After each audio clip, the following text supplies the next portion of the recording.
Hey guys, welcome to my channel. So finally, na-pick up ko na yung 1911 pistol na in-order ko a few weeks ago. So I think natenga to sa dealer ko ng more than a week kasi nasa bakasyon siya, no? So usually pag umorder ka rito online, within the week madi-deliver na.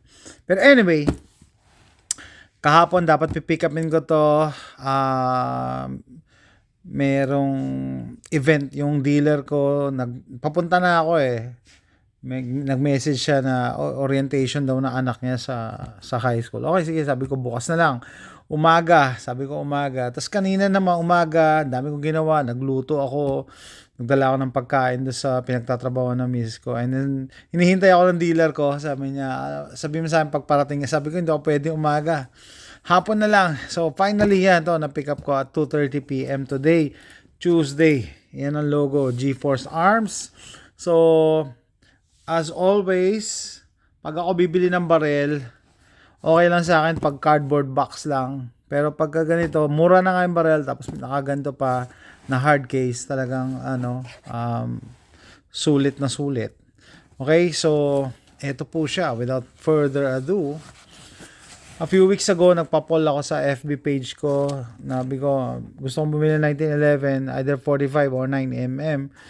Yeah, may mga nagsasabi ng 45. Hindi ako makapag-decide eh. Nag-decide na ako na bibili ako ng 1911. Hindi ako makapag-decide sa caliber.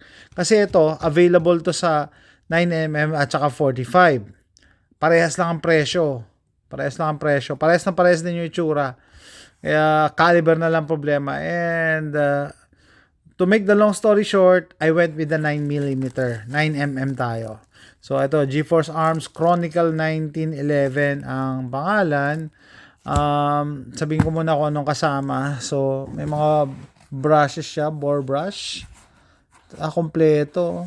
Tatlo, tsaka isang plastic rod. Tapos ito malamang ano to. Trigger, ano to? Trigger safety ba to? Ano yan? Wala man lang ano. Lock set trigger siguro yan. Yan. Hindi ko naman yan nagagamit. Tapos ang pinaka-importante, tinignan ko lang to sa dealer ko, dapat meron siya extra magazine. Kasi may nakakita akong review na yung sa kanya daw walang extra magazine, kaya kinontak niya pa yung GeForce Arms. Yan, may cutout siya. Okay. So, extra mag. Ang magazine capacity niya is 9 rounds. No, ito siya guys. May bagong GF ako. Ito, GeForce Arms. So kanina in-sprayan ko na ito ng rem oil. Kasi parang maganit out of the box. Kaya kailangan kasakasa mo. Yan, kasakasa mo. So para siya, fusion siya ng old school tsaka new technology, new 1911. Unang-una, meron na siyang front fiber optic front sight, rear adjustable na sight. So yung mga old school hindi fix yan, di ba? Tapos skeletonized yung hammer, beaver tail extended. Tapos ito walnut to eh. Gusto ko yung grip nito. Walnut. Ganda pa ng engraved. Tsaka yung kulay niya. Gusto ko yung ganyan. Medyo dark brown. Para mukhang classy. No? Skeletonized hammer. Yan. Chronicle 1911. Yan. Tapos, may front and rear serrations. Yung serrations niya, hindi ganong aggressive, hindi rin ganong madulas. Tama lang. Yeah. Parang na-miss ko kasi 1911 eh, no? Kaya habi ko bibili ako 1911. Ulit. Okay, doon sa tanong, bakit ako nagpunta, why I went with a 9mm instead of a 45. Sabi nga, the Lord's caliber. I don't put the name of the Lord in vain, pero yun ang ano nila sa 45 ACP, di ba? The Lord's caliber. Kasi meron na akong Gearsan na MC 1911 Sport. Yun yung yung silver or stainless na 1911. Pero siguro, pag may time akong halongkatin yun, tapos pumunta ako sa range, side by side. Pwede na mag-tabletop comparison. Okay? Sabi ng iba, 45 daw ang billing ko na 1911 kasi ang dami ng 9mm ngayon na mga polymer. That is true. Majority ng mga polymer handguns ko talaga 9mm. It's just that wala pa akong 1911 na 9mm. Meron ako 1911 na 45. Wala pa akong 9mm. And for the purpose of the gun, no? Gagamitin ko lang naman siyang range gun. I'm not gonna go into battle using a 9mm 1911 na 9 rounds lang, no? Hindi rin siya pwedeng pang carry dahil masyado mabigat. 4140 steel ang ginamit dito sa slide, and hindi ko alam kung aluminum tong mukhang sayang, wala akong pang test. 4140 steel, pati yung barrel niya. Tapos yung barrel naman niya, that's the right hindi naman kinis Hindi siya hindi siya manipis. Yun na lang, hindi rin siya bull barrel. I don't know kung ano tawag sa ganitong kapal ng barrel. Hindi naman yan Hindi nakatapat sa mukha ko yan, camera yan. Nakatapat siya sa camera, hindi sa mukha ko. Ayan. Ganda na yung barrel niya. Okay. Okay, so kanina ko pa ito pinaglalaroan, ibig sabihin, nirarak, kinakaligot, saka inisprayan ko lang kanina ng rem oil. Meron agad ako napansin, no? Dahil matagal-tagal na rin ako hindi pumuputok na 1911. Malaki yung chance na hindi ko ma-activate or ma-deactivate yung grip safety. Pag nakaganito ako ng grip, hindi siya ganong, ayan. Pag kinalabit mo yan, patay. Hindi mo yan dapat i-deactivate mo talaga, ilapat mo talaga maigi. Yan, dapat ilalapat mo talaga. Ay, nako. Naalala ko nung nagko-compete pa ako sa PPSA tsaka USPSA. Yung ibang mga 1911 na double stack, 2011 na yan. Pinapa-deactivate nila to itong grip safety. Kasi nga pagka ganyan, malaki yung chance na hindi mo ayan, hindi siya. So, parang ang design talaga ng 1911. Pasensya na, binabalikan ko lang yung 1911. Matagal na akong dinag na 1911 Para siya nakadesign talaga pumutok pag isang kamay Pag isang kamay, talagang naka-wrap around yung grip mo. No? Talagang makakalabit mo yan. Pero pag nakaganto ka,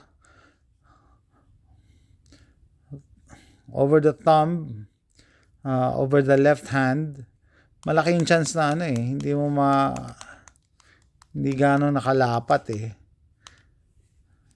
So either magganyan ka or ganito, which hindi ako ganito humawak ng baril.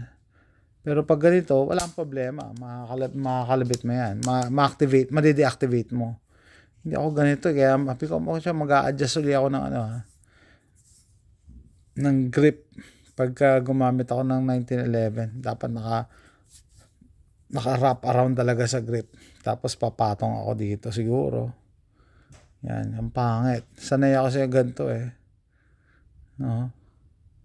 Pero pwede naman, basta lang ididiin ko talaga, ididiin ko pwede. Ididiin ko talaga. Tagadiin ka, tagadiin. Ayan siya, very basic, hindi naman basic. Upgraded na nga to sa old school na 1911.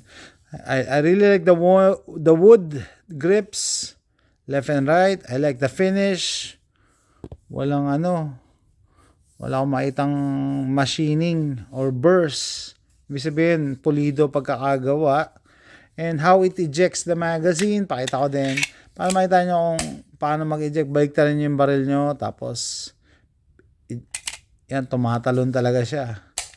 Okay, meron ako dating baril na nag-stick Nag-stick, nainis ako Kailangan mo pandukutin Ayoko nang ganun. Gusto ko yung tumatalon. Yan. Okay, what else? Sabi ko, naka-design talaga to na pang isang kamay, one-hander. Tapos nanibago rin ako sa bigat. Sa bigat, nanibago ako. Kasi matagal na akong naka-polymer Sabi ko, bigat nito Pero siguro, babawi sa recoil management. Mas maganda ang recoil pag mas mabigat eh. What else?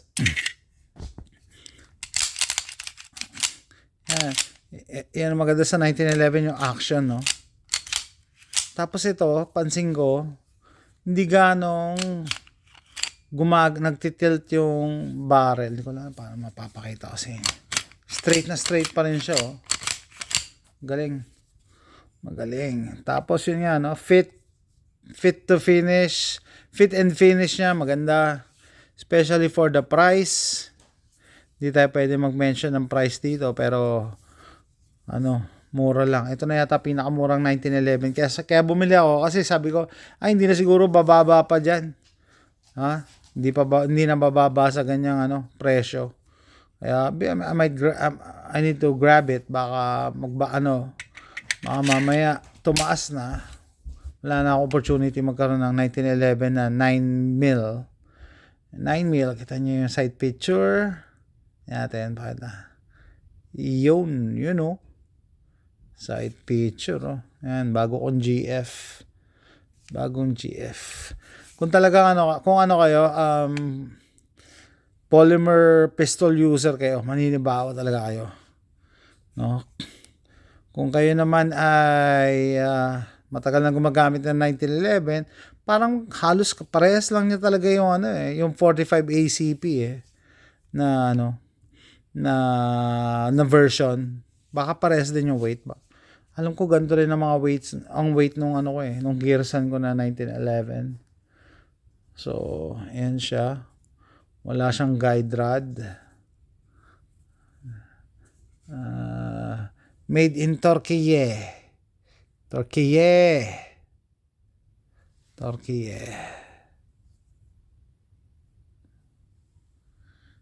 Yan. May napansin pa ako dito yung trigger niya.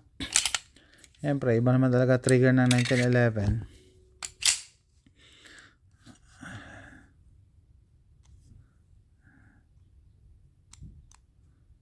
Konti lang yung take up, tapos wall na agad. Single action kasi Yeah, yun ang maganda sa 1911. Maganda ang trigger. Single action.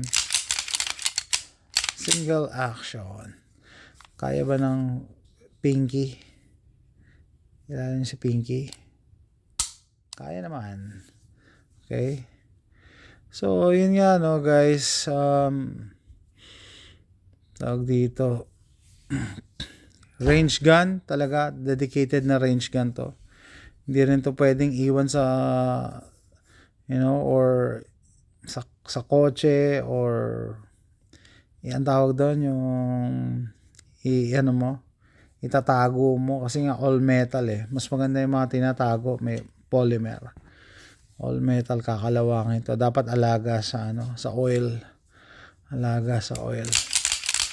Yan. And public service sa mga may similar na front sight, malaki yung chance yung mga gantong fiber optic front sight nawawala yan minsan pag hindi maganda yung pagkaka-flatten. Pero madali lang naman yan. Search na lang sa YouTube. Iinitin mo lang yan lighter, tapos paplatin mo lang ng ganun.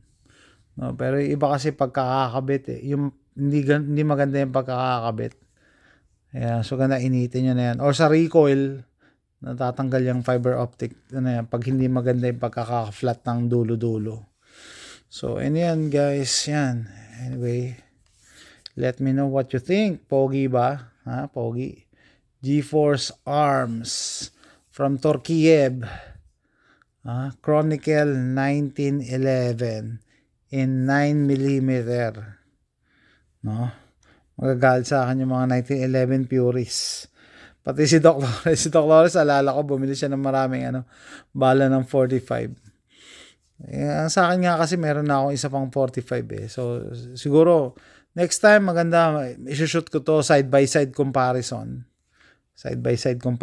Kukompare natin sa may ibang 9mm na polymer or 1911 na 45 or yung maganda i-compare to sa dun sa isa kong galing Spain, yung Star Star BM, tsaka Star Model B na nagpapanggap na 1911. Nagpapanggap na 1911 yun eh. Ayan guys. Ayan, pag nakaganto ko, yan, mahirap. Minsan sumasablay yung trigger.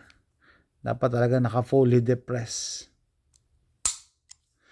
Okay guys, yan. Let me know what you think. Ganda ba yung bago kong GF? Bago kong GF. My GF.